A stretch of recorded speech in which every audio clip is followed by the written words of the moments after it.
اور سب سے پہلے آج کی اہم خبر، اور اہم خبر یہ ہے کہ نائب وزیر اعظم اسحاق ڈار جو کوالالمپور میں موجود ہیں ایک کانفرنس کے لیے، انہوں نے وہاں سے کہا ہے، ایک بیان دیا ہے اور وہ بیان بڑا اہم ہے۔ انہوں نے کہا ہے کہ کابل جا کر چائے پینے اور دہشت گردوں کے لیے سرحد کھولنے سے نقصان ہوا، اور ساتھ انہوں نے ایک اور بڑی مزیدار بات کی ہے۔ انہوں نے کہا کہ بھارت سے military to military ceasefire ٹھیک چل رہا ہے، مگر بھارتی سیاسی قیادت کو یہ ہضم نہیں ہو رہا ہے۔ یہ بڑی اہم بات کی ہے۔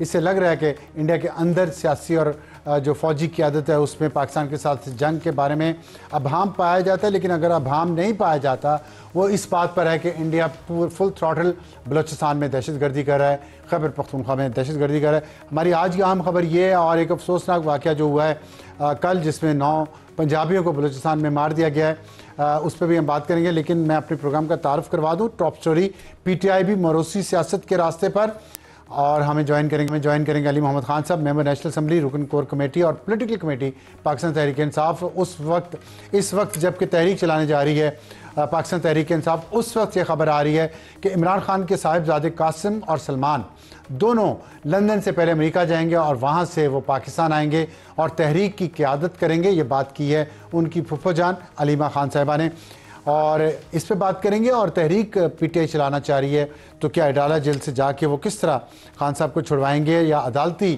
اس پہ محاذ پہ لڑیں گے۔ دوسرا ہمارا آج کا ہاٹ ایشو ہوگا باجوڑ سے گوادر گریٹ گیم۔ کل آپ نے دیکھا کہ باجوڑ میں ایک اے این پی کے رہنما اور مولانا جہاں زیب کو شہید کیا گیا، اور آج بلوچستان میں جو کل رات کو واقعہ ہوا پنجابیوں کو بسوں سے اتار کر مارنے کا، اس کے علاوہ مسلسل آپ دیکھ رہے ہیں خیبر پختونخوا میں اور بلوچستان میں دہشت گردی کی کارروائیاں جاری ہیں، اور یہ اس بات سے جڑی ہوئی ہے کہ چینیوں کو ہم نے گوادر سے بھگانا ہے۔ ایک قرارداد بھی پیش ہوئی یونائٹڈ نیشن میں، اس میں امریکہ اور اسرائیل نے مخالفت کی، انڈیا ایبسنٹ رہا۔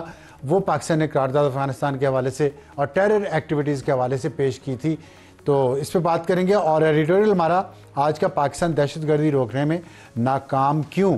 کیونکہ ہم یہ کہتے ہیں کہ ہم بھارت جس کی 13 لاکھ فوج ہے وہ ہمیں نہیں ہرا سکتا، تو پھر یہ کچھ لوگ جو ہیں دہشت گرد، انہوں نے پاکستان کو ناکو چنے کیسے چبوائے ہوئے ہیں۔ امید آپ خیریت سے ہوں گے اور تحریک کی تیاری کر رہے ہوں گے احتجاج کی، جو اگست کے پہلے ہفتے میں شروع ہو رہی ہے اور یہ ڈالا جائے گی۔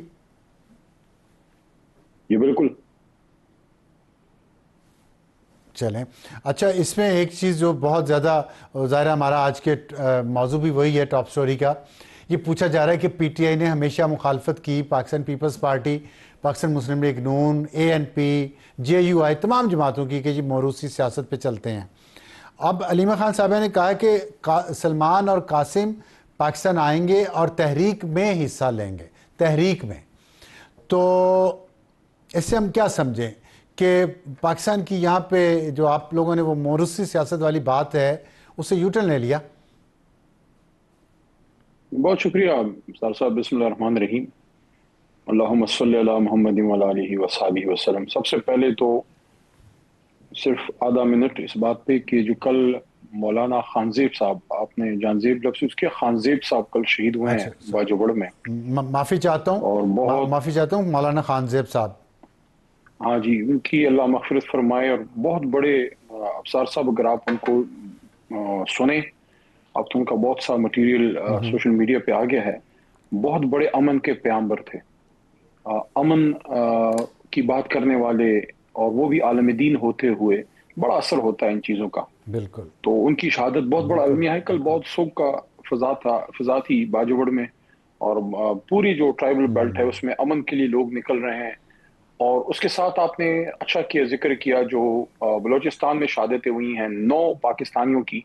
میں تو اس کو یہ کہوں گا، آج میں نے اس پہ ٹویٹ بھی کی ہے، اور میں نے یہ کہا ہے کہ بلوچستان میں 9 پاکستانیوں کی شہادت کی پرزور مذمت کرتے ہیں، جن کا تعلق پنجاب سے ہے، اللہ ان کی مغفرت فرمائے، کیونکہ ہمارا دشمن ہمیں پنجابی، پختون، بلوچ ان لائنز پہ ڈیوائیڈ کرنا چاہتا ہے۔ پاکستانی افسر صاحب جہاں بھی شہید ہوتا ہے نا، جہاں بھی مارا جاتا ہے، جہاں بھی جہاں بحق ہوتا ہے، وہ پہلے پاکستانی ہے، اس کے بعد اس کا تعلق کسی ایتھنیسٹی سے ہے۔ تو اس پہ ہمیں کام کرنا چاہیے کہ ہمارا ملک سیکٹیرین اور ایتھنک لائنز میں ڈیوائیڈ نہ ہو۔ یہ دشمن کی چال ہے اور انشاءاللہ یہ ناکام ہوگی۔ جہاں تک اب آپ کے سوال کی طرف آتے ہیں، دیکھیے قاسم اور سلیمان صاحب جو ہیں خان صاحب کے بیٹے ہیں، ان کا بچپن پاکستان میں گزرا ہے، کبھی سیاست میں نہیں رہے، نہ ان کی کوئی ایسپریشن ہے۔ ایک بیٹے یا بیٹوں سے یا اولاد سے آپ اپنے والد کی رہائی کے لیے کوئی کوشش بھی نہ کریں، یہ حق آپ نہیں چھین سکتے۔ ان کا حق ہے پاکستان آئیں، یہاں پہ جو وہ کرنا چاہتے ہیں قانون کے اندر رہتے ہوئے بے شک وہ کریں۔ حکومت کیوں بیک فٹ پہ جا رہی ہے؟ میں سمجھتا ہوں اس پہ بہت سے لوگوں کے بہت سے بیانات ابصار صاحب آ رہے ہیں۔ میں خیال میں خورشید شاہ صاحب کا بڑا مناسب بیان حکومتی سائٹ سے آیا ہے، جنہوں نے ویلکم کیا ہے کہ وہ آئیں، بالکل وہ آئیں، اپنا جو کردار کسی نے ادا کرنا ہے کریں۔ وہ کسی سیاست کے لیے نہیں آ رہے، اپنے والد صاحب کی رہائی کے لیے آ رہے ہیں، اور جب وہ آئیں گے اس کے بعد پھر دیکھیں گے کہ کس طرح کی صورتحال بنتی ہے۔ لیکن حکومتی حلقوں میں اس خبر کو لے کے جو پریشانی ہے، جو ان کے حواس اڑے ہیں، وہ سوالیہ نشان۔ ٹھیک ہے، اچھا اس میں آپ نے صحیح کہا ہے کہ وہ اپنے والد کی رہائی کے لیے آ رہے ہیں اور انہیں آنا بھی چاہیے، لیکن ہوتا تو یہی ہے، شروعات تو ایسے ہی ہوتی ہے نا۔ اگر آپ مجھے اجازت دیں تو میں آپ کو یاد کرواؤں کہ ذوالفقار علی بھٹو صاحب جیل میں تھے تو نصرت بھٹو اور بے نظیر بھٹو ماں بیٹی دونوں باہر نکلی، ان کی رہائی کے لیے نکلی، وہ سیاست میں نہیں تھیں۔ بے نظیر بھٹو کی تو ابھی تعلیم بھی شاید ہارڈلی مکمل ہوئی تھی، اس کے بعد بلاول بھٹو کی بھی تعلیم مکمل نہیں ہوئی تھی، ان کو بھی بے نظیر بھٹو کی شہادت کے بعد آنا پڑا۔ اسی طرح نواز شریف گرفتار تھے تو کلثوم نواز پچھلی بار پرویز مشرف کے دور میں ان کو ان کی رہائی کے لیے نکلنا پڑا، اور پھر جب وہ ان کا انتقال ہو گیا اس دفعہ تو مریم نواز اپنے والد کی رہائی کے لیے نکلی۔ تو بات شروع تو یہیں سے ہوتی ہے نا، ذوالفقار علی بھٹو ہوں، نواز شریف ہوں یا عمران خان، اولاد نکلتی ہے رہائی کے لیے اور پھر وہ سیاست میں آ جاتی ہے، جس کو آپ نے کہا موروثی سیاست۔ تو اب یہ بات اسی طرف جا رہی ہے نا، یا اب رہائی کروا کے وہ واپس چلے جائیں گے سلمان اور قاسم، آپ یہ کہہ رہے ہیں؟ نہیں، سلیمان اور قاسم صاحب آ رہے ہیں، میں کنفرم نہیں کر سکتا، فیملی کہہ رہی ہے کہ وہ آ رہے ہیں۔ اگر وہ آتے ہیں ہمیں ان اچھا، کو ویلکم کرنا چاہیے۔ وہ بچے جن کا بچپن یہاں گزرا، اور خان صاحب کی زندگی کے چند بڑے دکھوں میں سے ایک دکھ یہ بھی ہے کہ وہ اپنے بچوں کو بڑے ہوتے ہوئے نہیں دیکھ سکے، سیاست کی وجہ سے ان کا گھر ٹوٹا۔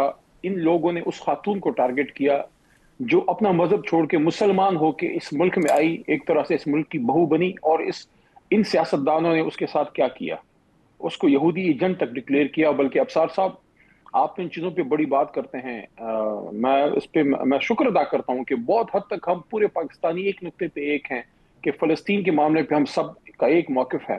میں نے پچھلے دنوں دیکھا کہ جمامہ بی بی کی ایک ٹویٹ میں نے دیکھی جس میں انہوں نے اسٹرانگلی کنڈیم کیا جو فلسطین میں اسرائیل کر رہا ہے، اور اس خاتون پہ لوگوں نے یہودی ایجنٹ کا الزام لگایا۔ حالانکہ ہاں بہت سے لوگوں میں پاکستان میں بیٹھ کے ہمت نہیں ہے، لیکن دیکھیں اگر وہ آتے ہیں، جب وہ آئیں گے اس کے بعد دیکھیں گے کیا صورتحال بنتی ہے۔ لیکن ایک چیز تو بالکل ازر من الشمس ہے، وہ کہتے ہیں رائٹنگ آن دا وال ہے، وہ یہ ہے کہ جناب عمران خان صاحب نے کبھی اپنی فیملی کو سیاست میں نہیں لائے۔ حالانکہ اگر خان صاحب کے مقابلے میں آپ میاں صاحب یا ایون بھٹو صاحب کو بھی کمپیئر کریں، بھٹو صاحب اللہ ان کی مغفرت فرمائے، دنیا میں نہ وہ ہیں نہ ان کی بیٹی ہیں، دونوں کی قربانی بھی ہے جمہوریت کے لیے، لیکن لوگوں نے اپنی فیملی کو ایک طرح سے سیاست کے لیے ان کو ٹرین کیا۔